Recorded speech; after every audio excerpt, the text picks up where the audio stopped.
সেই নাটকের সাজঘরে কি ঘটছিল সেটা আমি তোমায় জানাতে চাই। আগামীকাল মহা ধুমধামের সঙ্গে ইউক্লিয়াসে মরদেহ সমাধিস্থ করা হবে। আমি দেখতে পাচ্ছি গোটা ফিবাস উপস্থিত থাকবে। আন্তিগণে স্বপ্ন সন্ধানী নতুন প্রযোজনা। দলের জন্মদিন উপলক্ষে স্বপ্ন সন্ধানী আয়োজন করেছে নাট্যোৎসবে। কৌশিক সেনের দল স্বপ্ন সন্ধানীর 2টি নাটক মঞ্চস্থ হবে এই নাট্যোৎসবে, আন্তিগণে ও কর্কট ক্রান্তির দেশ।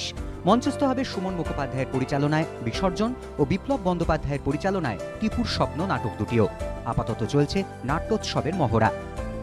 অ্যান্টিগনির সঙ্গে কলকাতার দর্শক পরিচিত। মুহূর্তে গোটা ইউরোপেই বিভিন্ন জায়গায়, বিশেষ করে ইংল্যান্ডে বহু জায়গায় গ্রিক নাটক হচ্ছে, গ্রিক ট্র্যাজেডিগুলো হচ্ছে, এবং গোটা পৃথিবীতে যখনই দুঃসময় ঘনিয়ে আসে, যখনই নানান রকমের সমস্যা তৈরি হয়, আমি দেখেছি যে তখন যারা থিয়েটারের সঙ্গে যুক্ত মানুষ তারা কোথাও হয় শেক্সপিয়ারের ট্র্যাজেডিতে ফিরে যান কিংবা গ্রিক নাটকের ট্র্যাজেডিতে ফিরে যান।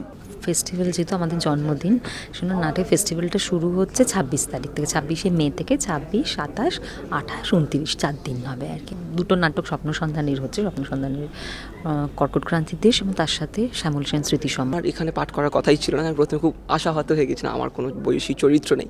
হঠাৎ করে ওয়ান ফাইন মর্নিং একটা স্টেজ দিয়েছিল, দিন বাবা হঠাৎ করে তোর পাঠ আছে। আমি উত্তেজিত হয়ে চলে এলাম গিটার টিটার নিয়ে। তো এখন আমিও লেগে পড়েছি আর কি, কিন্তু মেনলি আমি এর আগে প্রোডাকশন সাইডটা দেখছিলাম বাবার সাথে।